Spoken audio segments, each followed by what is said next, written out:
मेरे बेटे, माँ सरस्वती की कृपा रहे। ये रिडॉक्स रिएक्शन से रिलेटेड 5th वीडियो है और इस वीडियो में हम टाइट्रेशन को समझेंगे।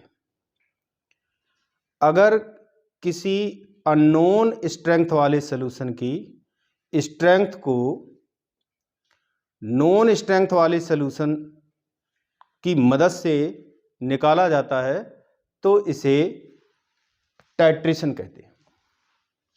टाइट्रेशन में जिस सॉल्यूशन की स्ट्रेंथ अननोन होती है उसे एनालाइट कहते हैं और एनालाइट की स्ट्रेंथ को ज्ञात करने के लिए जिस सॉल्यूशन का यूज किया जाता है और उसकी स्ट्रेंथ हमें पहले से ही पता होती है उसे स्टैंडर्ड सॉल्यूशन कहते हैं। तो एनालाइट को कॉनिकल फ्लास्क में लेते हैं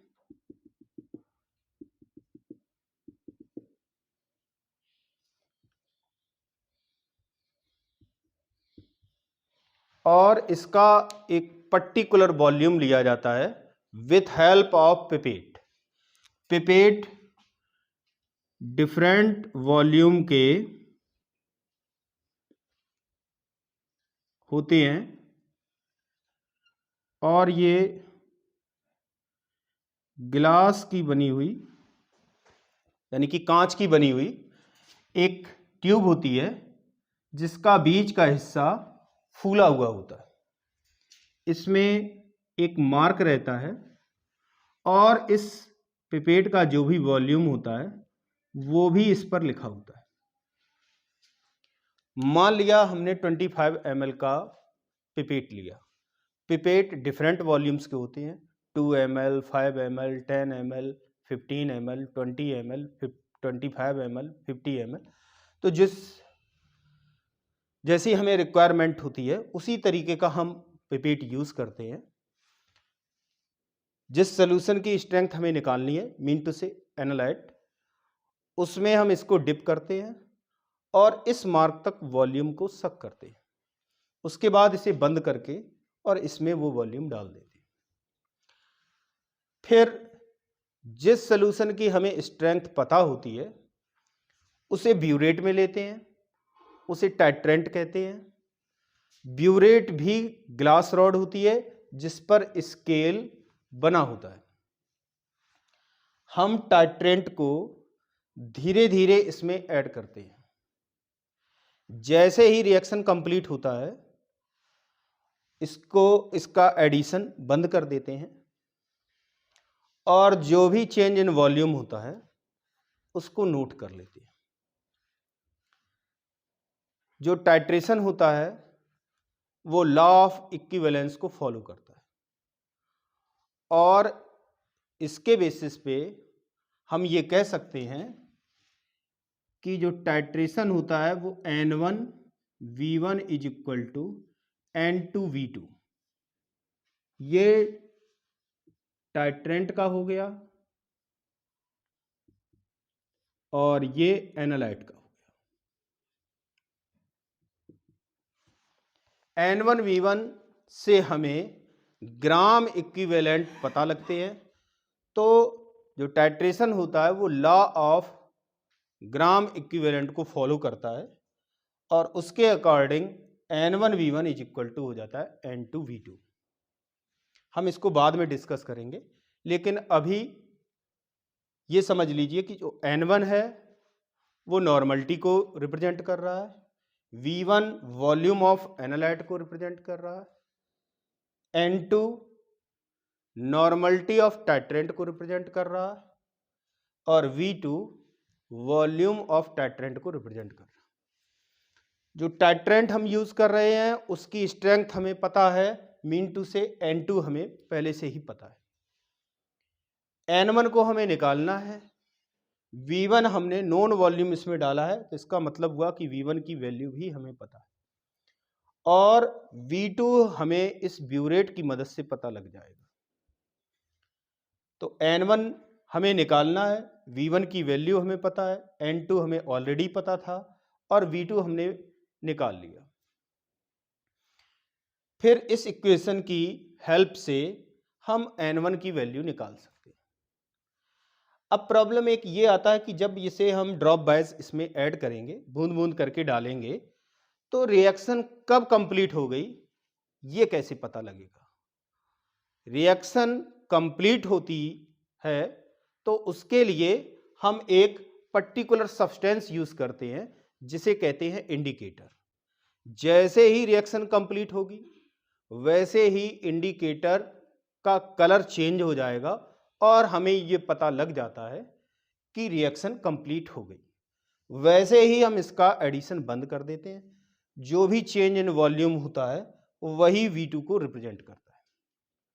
तो इस तरीके से हम टाइट्रेशन की हेल्प से अननोन स्ट्रेंथ वाले सॉल्यूशन की स्ट्रेंथ को निकाल लेते हैं। It is the process of determining the strength of A solution known as analyte with the help of standard solution. It is also known as titrant or titrator. Unknown strength वाले solution की strength को known strength वाले solution से निकालना कहलाता है titration. A known volume of analyte is taken in a conical flask with help of pipette and titrated against the standard solution taken in burette. Burette में standard solution लेंगे और analyte का एक पर्टिकुलर वॉल्यूम पिपेट की मदद से conical flask में लेंगे। ब्यूरेट से टाइट्रेंट को ड्रॉप वाइज ऐड करेंगे। Completion of reaction mean to say end point, इसे एंड पॉइंट या इक्विवेलेंस पॉइंट भी कहते हैं, is seen with the help of an indicator. End point को इंडिकेटर की मदद से देखा जाता है। अब हम टाइप्स ऑफ टाइट्रेशंस की बात करेंगे। तो जो टाइट्रेशंस होते हैं वो मेनली 4 टाइप्स होते हैं। First is known as acidimetric और alkalimetric titration.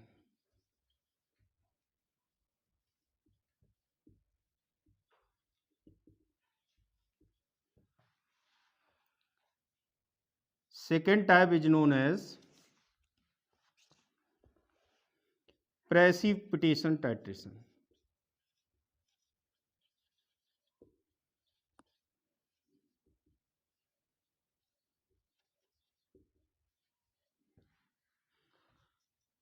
Third type is known as complexometric titration.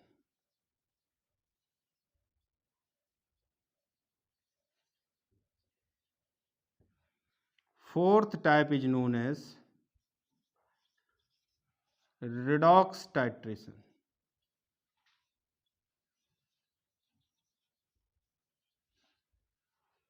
तो मैंने बताया on base of type of reaction titrations are following 4 types generally. पहला जो है वो कहलाता है एसिडिमेट्रिक या एल्काइलीमेट्रिक टाइट्रेशन। इस टाइट्रेशन में हम एसिड की स्ट्रेंथ को, in case of acidimetric titration, acid की स्ट्रेंथ को नॉन स्ट्रेंथ वाले बेस की मदद से निकालते हैं।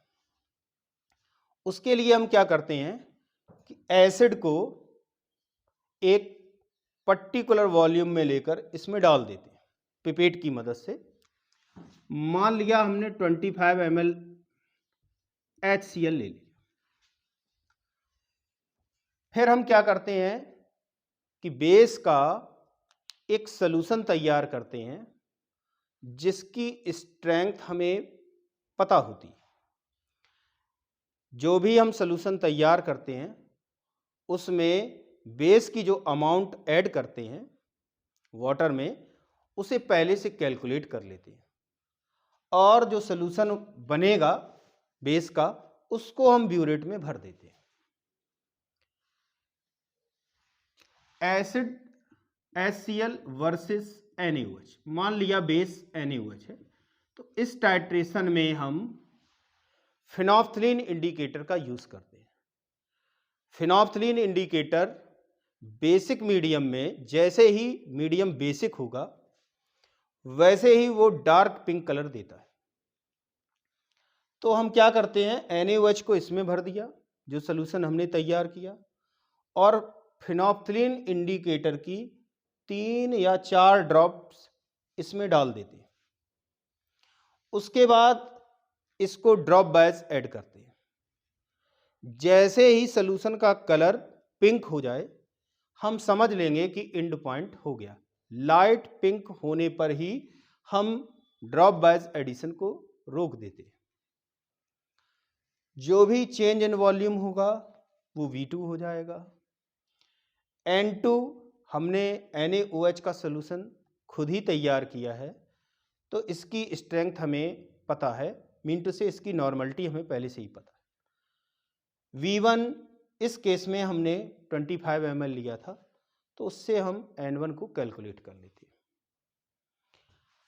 अगर हम किसी ऐसे बेस की स्ट्रेंथ निकालना चाहें जिसकी हमें स्ट्रेंथ पता नहीं है,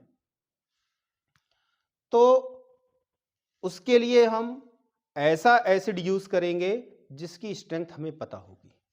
इसे कहा जाता है एल्काइलीमीट्रिक टाइट्रेशन। दूसरा होता है प्रेसिपिटेशन टाइट्रेशन।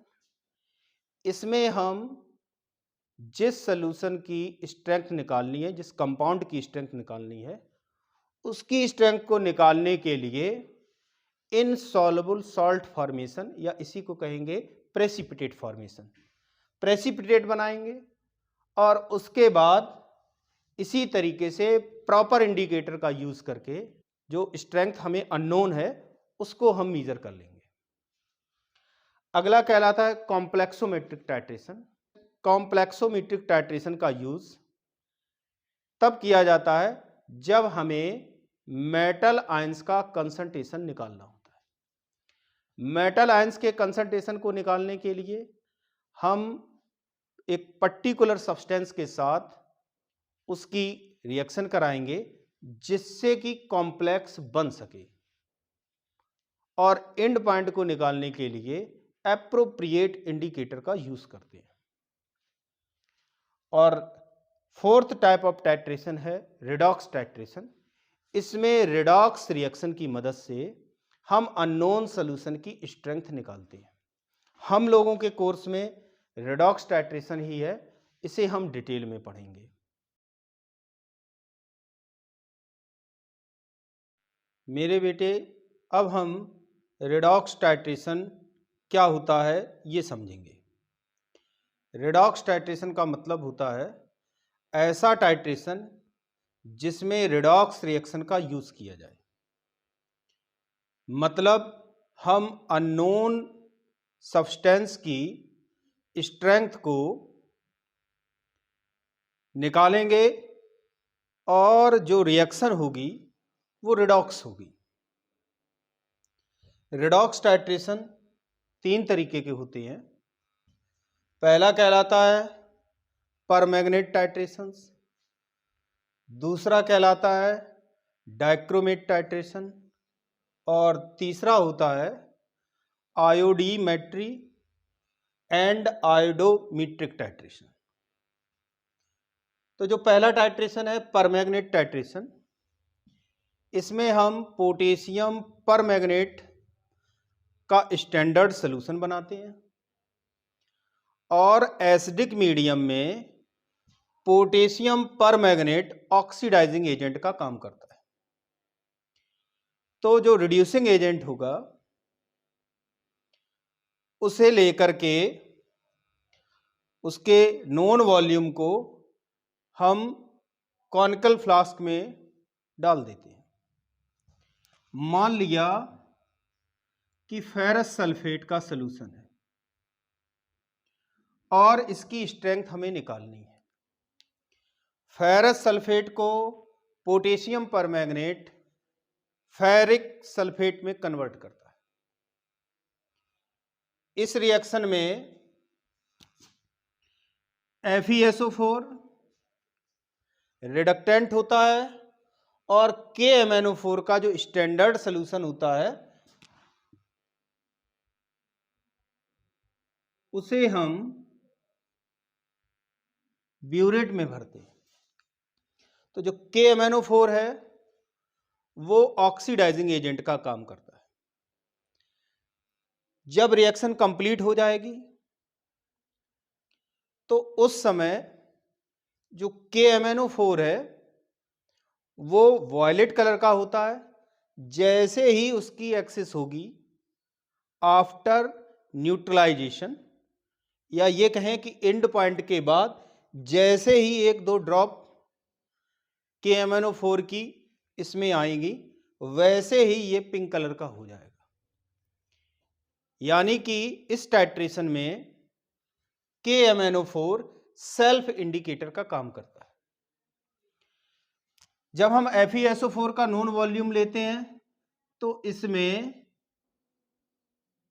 थोड़ी मात्रा में H2SO4 भी मिला देते हैं, क्योंकि मैंने बताया जो KMnO4 होता है वो एसिडिक मीडियम में ऑक्सीडाइजिंग एजेंट की तरह काम करता है।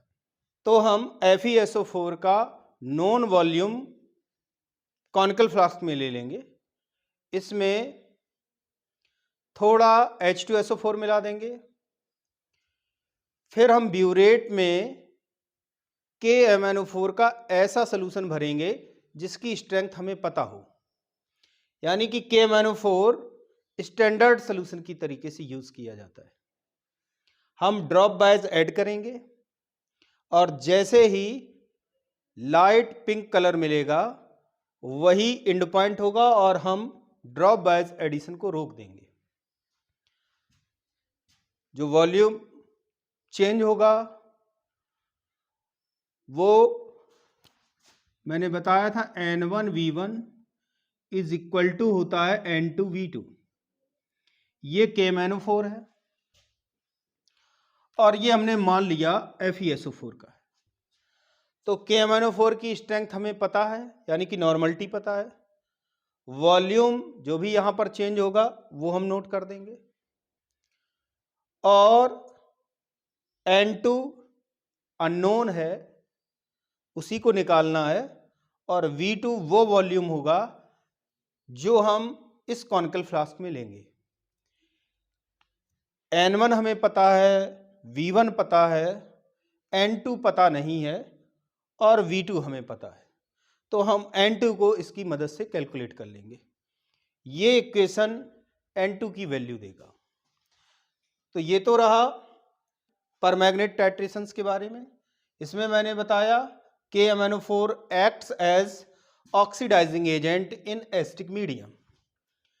KMnO4 is a self indicator and end point is detected by the light color appearance of the solution. अब हम second type of redox titration पर आते हैं और वो है डाइक्रोमेट टाइट्रेशन।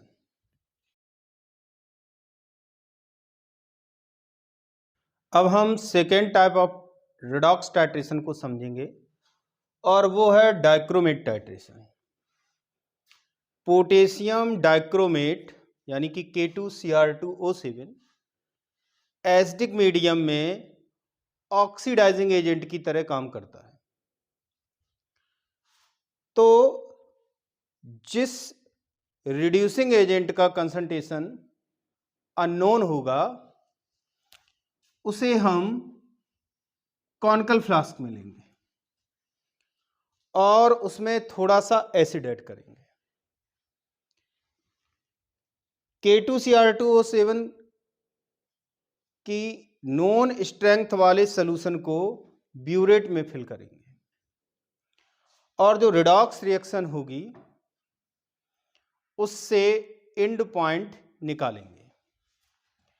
तो इसमें K2Cr2O7 सॉल्यूशन स्टैंडर्ड सॉल्यूशन होगा और मान लिया कि FeSO4 की स्ट्रेंथ हमें निकालनी है। तो FeSO4 सॉल्यूशन का नॉन वॉल्यूम कॉनिकल फ्लास्क में ले लेंगे। इसमें थोड़ा सा एसिड ऐड कर देंगे,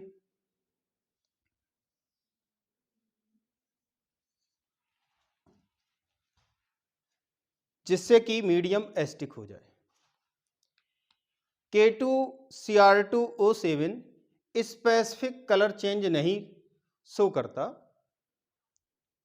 at the end point. And point पर ये कोई स्पेसिफिक कलर चेंज शो नहीं करता, इसलिए हमें इसमें इंडिकेटर डालना पड़ता है। तो जो इंटरनल इंडिकेटर का यूज करते हैं वो होता है डाइफिनाइल अमीन। जैसे ही एंड पॉइंट मिलेगा वैसे ही एक भी ड्रॉप अगर एक्सिस में आएगी तो डाइफिनाइल अमीन डार्क ब्लू कलर देगा, जिससे हमें एंड पॉइंट के बारे में जानकारी मिलेगी और हम ड्रॉप वाइज एडिशन को रोक देंगे। जो फॉर्मूला मैंने पहले बताया था N1V1 is equal to N2V2, ये स्टैंडर्ड सॉल्यूशन के लिए हो गया और ये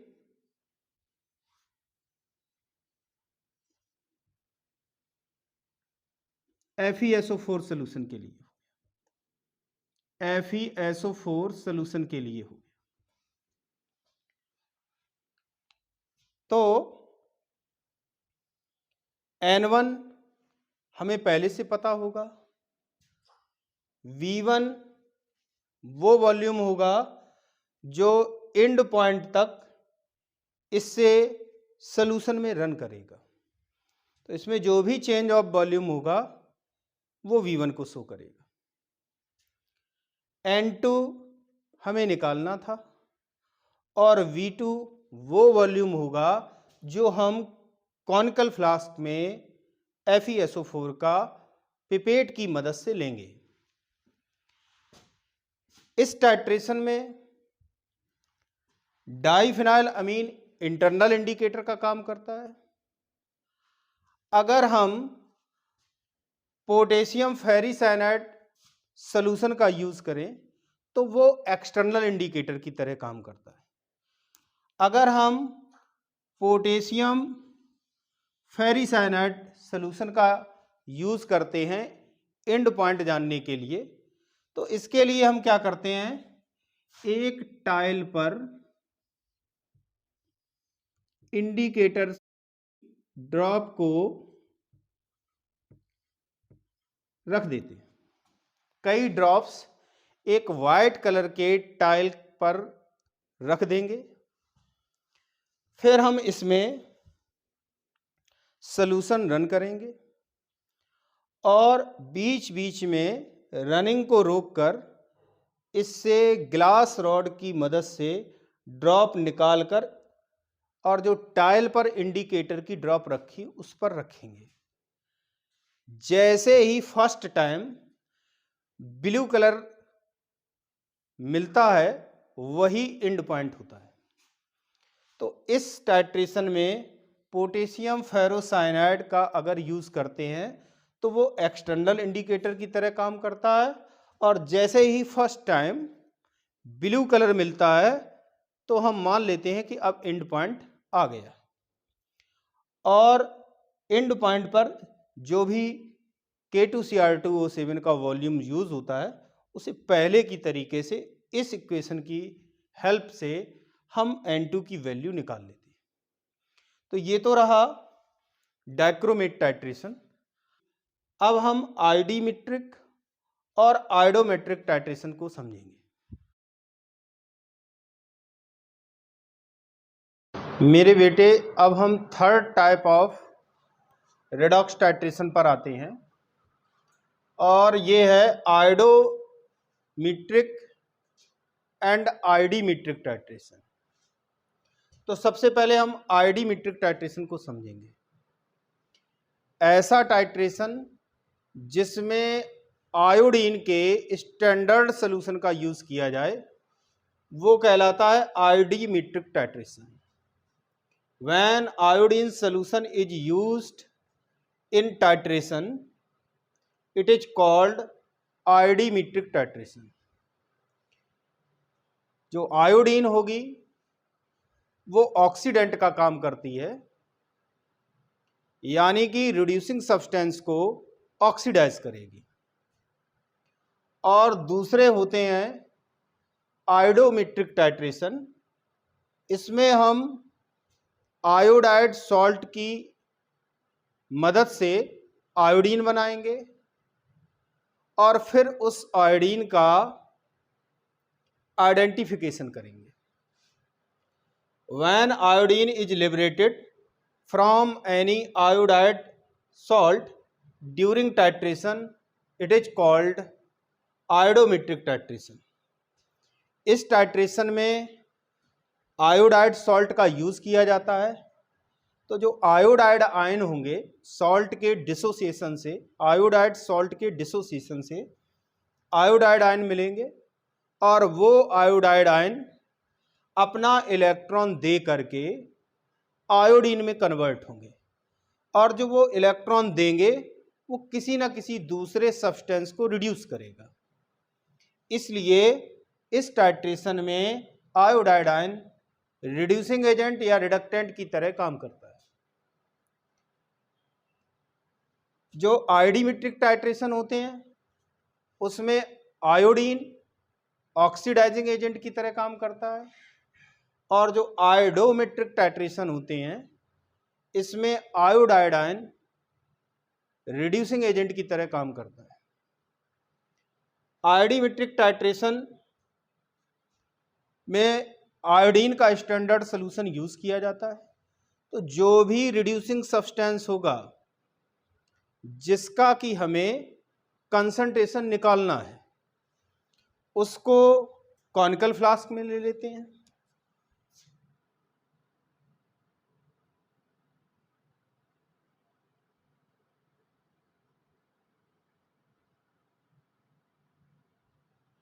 रिड्यूसिंग एजेंट जनरली जो होते हैं वो सोडियम थायोसल्फेट या इसी को हाइपो कहते हैं, सोडियम थायोसल्फाइट और सोडियम आर्सेनाइट होते हैं। जब आयोडीन को आयोडीन सॉल्यूशन जिसकी की स्ट्रेंथ हमें पता होगी, स्टैंडर्ड सॉल्यूशन हम बनाएंगे, यानी कि जो आयोडीन सॉल्यूशन यूज कर रहे हैं उसकी स्ट्रेंथ हमें पता है, तो उसको हम ब्यूरेट में लेंगे और रिड्यूसिंग एजेंट जो कि कॉनिकल फ्लास्क में लिया गया उसका नोन वॉल्यूम इस कॉनिकल फ्लास्क में लेंगे, इसी में थोड़ा सा स्टार्च मिला देंगे। इस टाइट्रेशन में स्टार्च और आयोडीन के कॉम्बिनेशन से बना कॉम्प्लेक्स इंडिकेटर का काम करता है। जब आयोडीन स्टार्च से रिएक्ट करती है तो डार्क ब्लू कलर कॉम्प्लेक्स बनाती है। एंड पॉइंट जो डिटेक्ट करेंगे बोथ टाइप टाइट्रेशन में उसका तरीका एक ही है कि स्टार्च आयोडीन के साथ रिएक्ट करेगा और डार्क ब्लू कलर का कॉम्प्लेक्स बनाएगा। तो जो आयोडीमेट्रिक टाइट्रेशन है इनमें हम रिड्यूसिंग एजेंट का नॉन वॉल्यूम ले लेंगे, उसी में थोड़ा सा स्टार्च सॉल्यूशन मिलाएंगे और आयोडीन सॉल्यूशन को रन करेंगे थ्रू ब्यूरेट। ड्रॉप बायस ऐड करेंगे। जैसे ही एंड पॉइंट मिलेगा पहले तो आयोडीन कंज्यूम होती जाएगी रिड्यूसिंग सब्सटेंस को ऑक्सीडाइज करने में। जैसे ही एंड पॉइंट मिलेगा एक भी ड्रॉप अगर आयोडीन की एक्सेस में होगी तो वो स्टार्च के साथ रिएक्ट करेगी और डार्क ब्लू कलर कॉम्प्लेक्स बनाएगी। जैसे ही डार्क ब्लू कलर कॉम्प्लेक्स मिलता है हम running of standard iodine solution को रोक देते हैं, चेंज इन वॉल्यूम नोट करते हैं और मैंने जो पहले फार्मूला बताया था law of equivalence mean to say N1V1 is equal to N2V2 की मदद से अगर ये आयोडीन सोल्यूशन है तो N1 हमें पता होगा, वॉल्यूम हम नोट कर लिया है, और N2 हमें निकालना है, और V2 वो वॉल्यूम होगा जो हम इस कॉनिकल फ्लास्क में लेंगे। तो हमें अननोन स्ट्रेंथ वाले सोल्यूशन की स्ट्रेंथ इस इक्वेशन की हेल्प से पता लग जाएगी। जो दूसरा टाइप ऑफ टाइट्रेशन है, यानी कि आयोडोमेट्रिक टाइट्रेशन, इसमें हम क्या करते हैं, आयोडाइड सॉल्ट को कॉनिकल फ्लास्क में लेते हैं और इसी में ऑक्सीडाइजिंग सब्सटेंस, जैसे मान लिया CuSO4 है या KMnO4 है या K2Cr2O से, इसको मिला देंगे। पोटेशियम आयोडाइड और CuSO4 दोनों आपस में रिएक्ट करेंगे और इक्विवेलेंट अमाउंट ऑफ आयोडीन को लिबरेट करेंगे। जो इक्विवेलेंट अमाउंट ऑफ आयोडीन है उसको हम हाइपो से न्यूट्रलाइज करेंगे, और जैसे ही फेंट येलो कलर मिले वैसे ही हम इसमें स्टार्च ऐड करेंगे। स्टार्च ऐड किया तो ब्लू कलर्ड सॉल्यूशन हो जाएगा।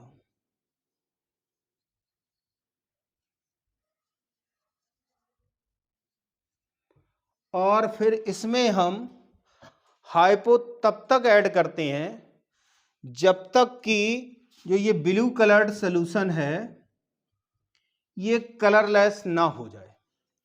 जैसे ही कलर लेस हुआ वही एंड पॉइंट होगा, और वो इस बात को एक्सप्लेन करेगा कि जितनी भी आयोडीन बनी थी वो सारी की सारी हाइपो ने न्यूट्रलाइज कर दी। तो जैसे ही जो स्टार्च मिलाने पर ब्लू कलर्ड सॉल्यूशन मिला था वो कलरलेस हो जाए, वही एंड पॉइंट होता है। और इसमें भी हम अननोन सॉल्यूशन की, जो अननोन सॉल्यूशन है CuSO4 का, उसकी स्ट्रेंथ को N1V1 is equal to N2V2 की मदद से ही निकाल लेते हैं। N1V1 जो हम हाइपो का सॉल्यूशन यूज कर रहे हैं उसके लिए है, N2 जो CuSO4 जिसका कि हमें कंसंट्रेशन निकालना है उसकी नॉर्मलिटी हो गई, और V2 वो वॉल्यूम हो गया जो इसमें हमने ऐड किया। इस तरीके से हमने आयोडीमेट्री और आयोडोमेट्रिक टाइट्रेशंस को समझा। अब हम इन टाइट्रेशन से रिलेटेड प्रिंसिपल को समझेंगे और साथ ही साथ कुछ क्वेश्चंस को भी सॉल्व करेंगे।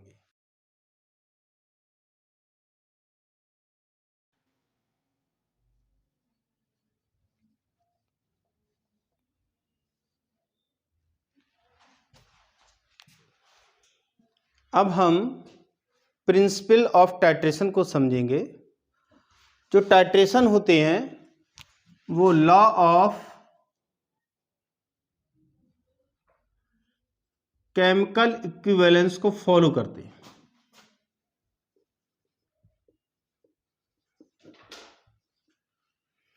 और ये नियम हमें ये बताता है कि किसी भी रिएक्शन में प्रत्येक रिएक्टेंट और प्रत्येक प्रोडक्ट के ग्राम इक्विवेलेंट इक्वल होते हैं। तो according to this law, in any chemical reaction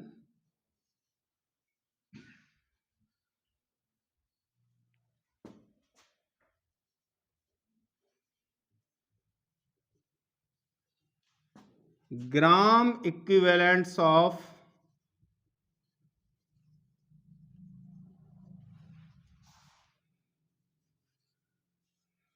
each reactant and product are equal। Product remains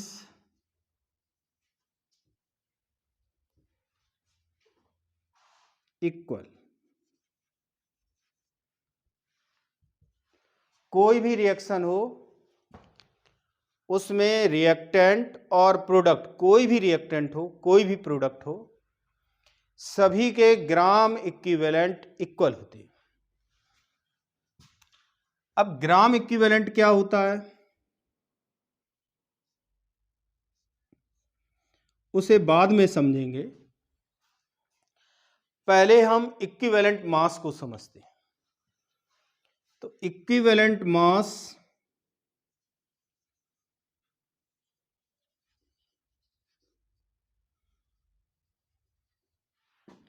is equal to होता है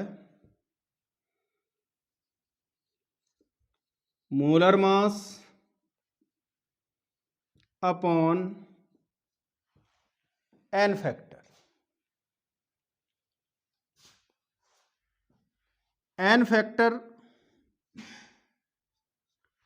अगर एसिड होता है तो उसकी बेसिसिटी के इक्वल होता है। तो NF इज इक्वल टू होता है बेसिसिटी ऑफ एसिड। अगर बेस है तो उसकी एसिडिटी के इक्वल होता है, एसिडिटी ऑफ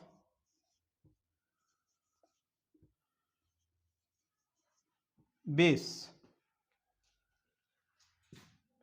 अगर आयन है तो n factor charge at ion के इक्वल होता है, मोड चार्ज ऑफ आयन। अगर कोई सॉल्ट है तो एन फैक्टर उस सॉल्ट से रिलीज्ड आयंस के चार्ज के इक्वल होता है, मीन टू से mode value of total charge of cation और एनायन, कैटायंस और एनायंस।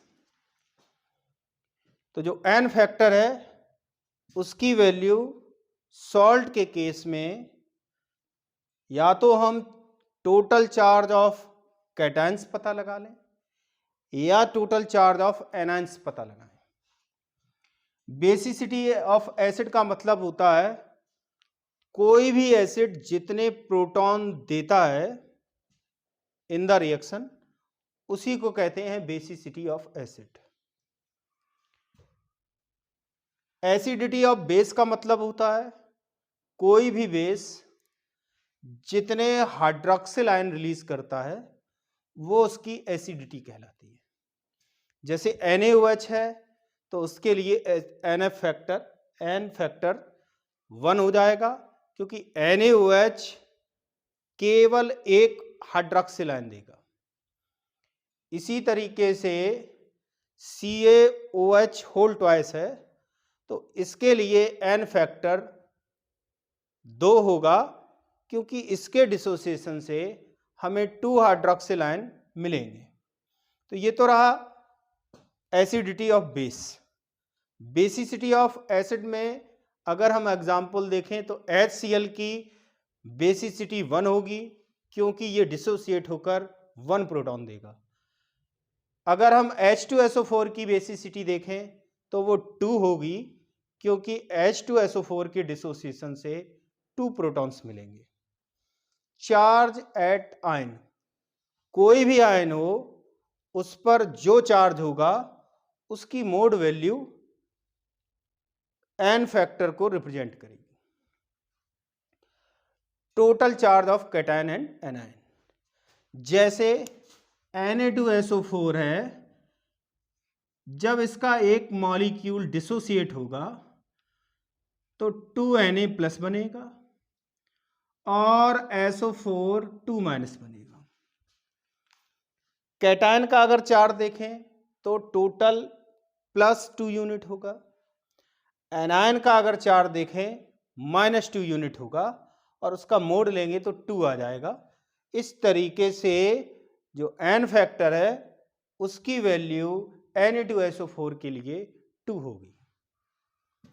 तो ये तो रहा इक्विवेलेंट मास। अब हम बात करेंगे ग्राम इक्विवेलेंट मास की।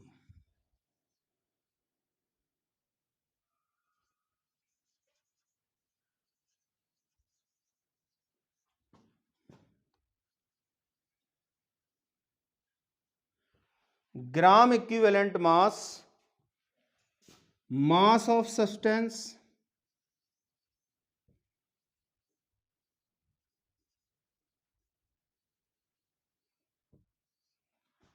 डिवाइडेड बाय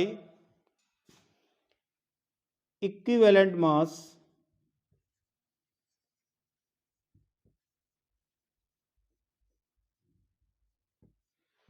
इसकी जो वैल्यू आएगी वो कहलाएगा ग्राम इक्विवेलेंट मास। और एक टर्म और यूज किया है हमने, नॉर्मलिटी।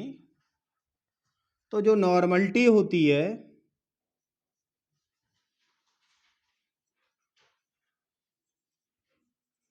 नॉर्मलिटी n = होता है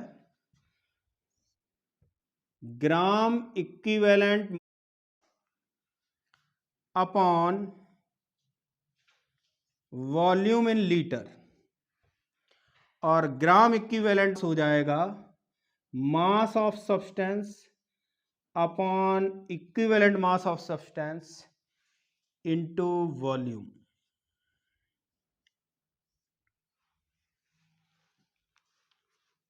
इस तरीके से हम कैलकुलेशंस करेंगे। जो टाइट्रेशन होता है उसे वॉल्यूमेट्रिक एनालिसिस भी कहते हैं। टाइट्रेशन से रिलेटेड क्वेश्चंस को और भी अच्छी तरीके से समझने के लिए आप calculations based on volumetric titration का वीडियो देखें। अब हम देखेंगे कि अगर किसी सॉल्यूशन को तैयार करना है, यानी कि अगर हमें किसी पर्टिकुलर नॉर्मलिटी का सॉल्यूशन तैयार करना है तो उसके लिए मास ऑफ सब्सटेंस कितना रिक्वायर्ड होगा। Mass of substance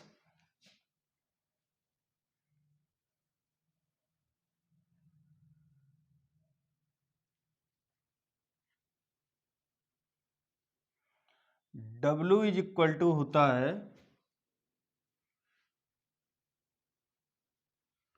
equivalent weight of substance into normality of solution into volume of solution in ml upon 1000।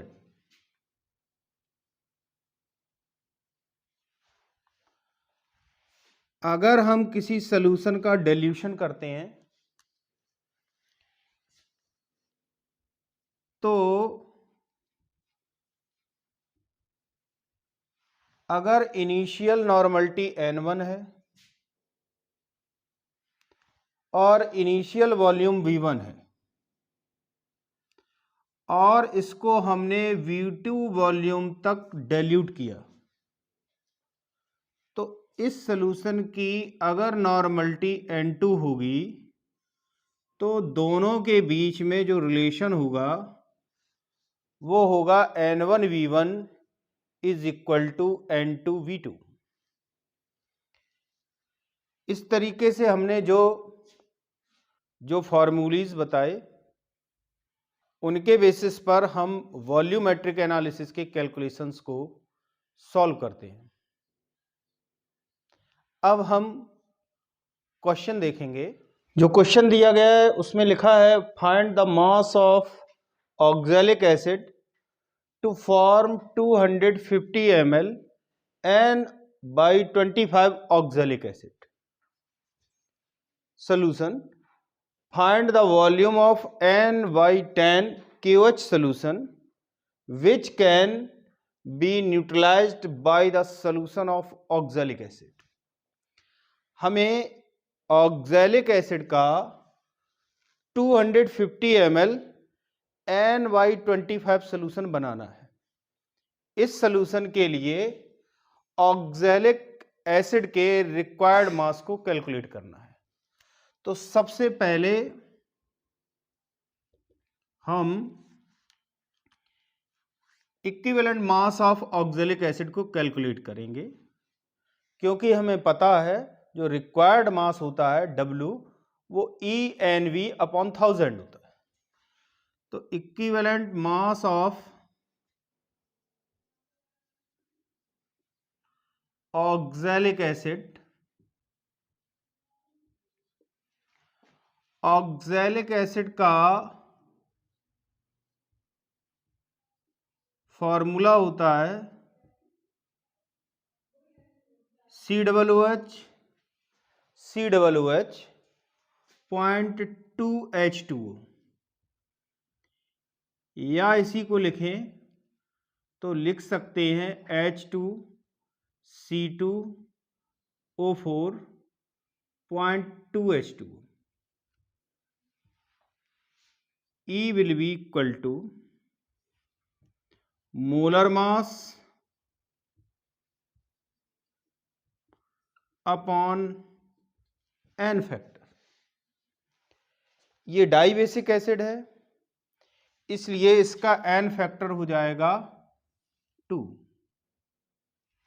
Molar mass 2 + 24 + 64 + 2 × 18. This will be equal to 2 + 24 + 64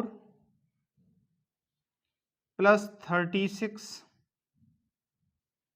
upon 2. It will be equal to 126 upon 2. That will be equal to 63. So mass of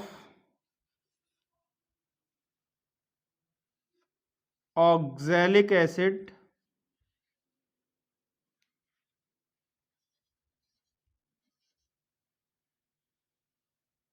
required for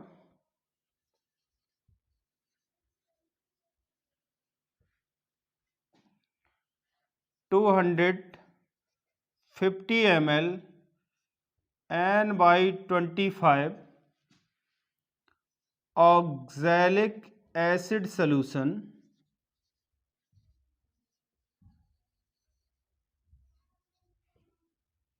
या इसी को लिखें तो हम direct W = लिख सकते थे EnV in ml upon 1000। E की वैल्यू जो है वो है 63, नॉर्मलिटी हो जाएगी 1/25।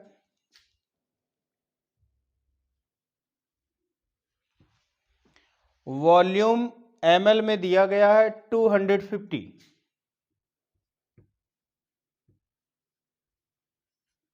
upon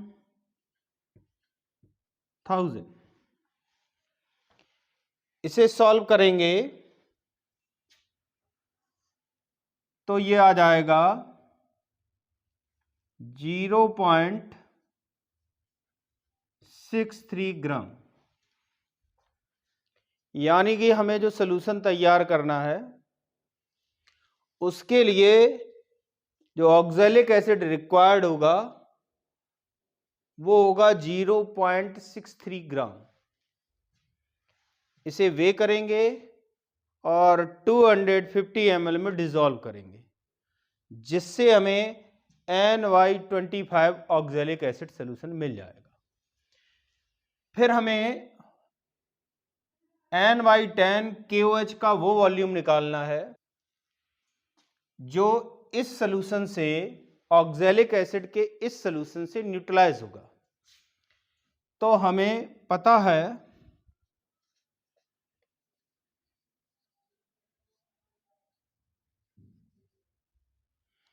जब एसिड और बेस एक दूसरे को न्यूट्रलाइज करते हैं तो N1V1 इज इक्वल टू होता है N2V2। N1 ऑक्सैलिक एसिड का है 1/25 और V1 है 250। This will be equal to KOH के लिए, ये KOH का हो गया और ये हो गया ऑक्सैलिक एसिड का। तो KOH के लिए N की वैल्यू है 1/10 और वॉल्यूम है, हमें कैलकुलेट करना। इसे जब हम सॉल्व करेंगे तो हमें V2 इज इक्वल टू मिल जाएगा 100 ml। ये KOH का वो वॉल्यूम होगा जिसे ऑक्सैलिक एसिड का सॉल्यूशन न्यूट्रलाइज कर देगा। अब हम नेक्स्ट क्वेश्चन पर आते हैं। इस क्वेश्चन में दिया गया है 50 ml of aqueous H2O2 solution react with solution of Ki and dilute H2SO4. The evolved iodine requires 20 ml 0.1 N Na2H2O3 solution। Na2H2O3 को हाइपो भी कहते हैं। Calculate the concentration of H2O2 solution। 50 ml H2O2 solution potassium iodide और dilute H2SO4 solution के साथ react करता है।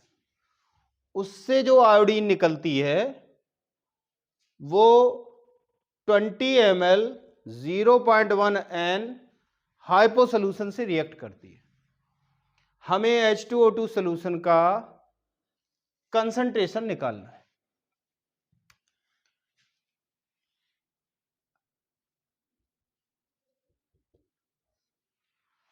अगर हम लॉ ऑफ इक्विवेलेंस के अकॉर्डिंग देखें तो 20 ml 0.1 N Na2SO3 20 ml 0.1 N I2 को न्यूट्रलाइज करेगा। 20 ml 0.1 N Na2H2O3 will neutralize 20 ml 0.1 N I2 and it will be evolved by 20 ml 0.1 N H2O2।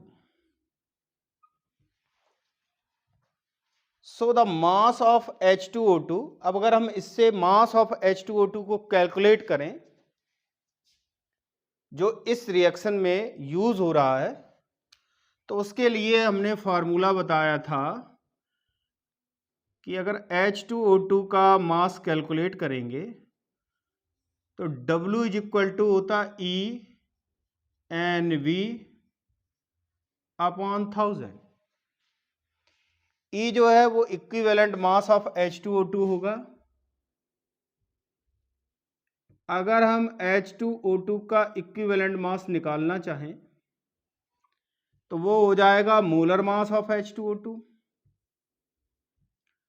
Upon n factor, और molar mass of H2O2 हो जाएगा 16 2 जा 32 plus 2 34/2। जो H2O2 होगा इसके dissociation से 2 प्रोटॉन्स मिलेंगे और इसकी बेसिसिटी 2 हो जाएगी, तो इसका इक्विवेलेंट मास हो गया 17। It will be equal to 17। Normality given है 0.1, वॉल्यूम 20 ml है अपॉन 1000 ग्राम। यानी कि जो H2O2 सोल्यूशन है उसमें H2O2 का जो अमाउंट है वो इतना। Since 50 ml H2O2 solution contains H2O2 is equal to, जो 50 ml सोल्यूशन है उसमें इतना अमाउंट है, 17 इंटू 0.1 इंटू 20 अपॉन 1000। और जो हमसे पूछा गया है वो कंसंट्रेशन पूछा गया है, तो मान लिया हमको ग्राम पर लीटर कंसंट्रेशन निकालना है, तो इसका मतलब ये हुआ कि जो सोल्यूशन है उसके 1 लीटर में H2O2 के कितने ग्राम्स होंगे। सो 1000 ml मीन टू से 1 litre H2O2 solution will contain H2O2 equal to 17 into 0.1 into 20 upon 1000 into 50, and this will be multiplied by 1000.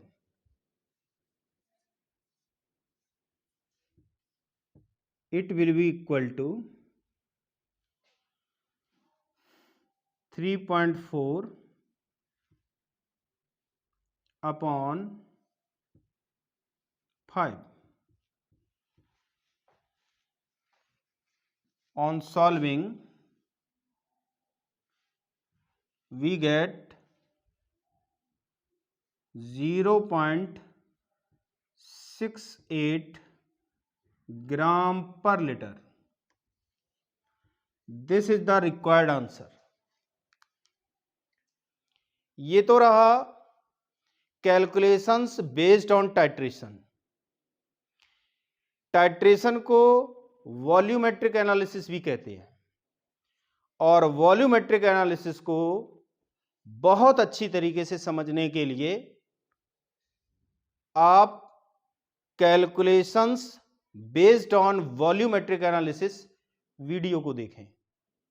ये वीडियो यहीं फिनिश होता है। रेस्ट पार्ट को देखने के लिए नेक्स्ट वीडियो देखिए। उस वीडियो में इलेक्ट्रोड, इलेक्ट्रोकेमिकल सीरीज और डैनियल सेल के बारे में। Till then work hard.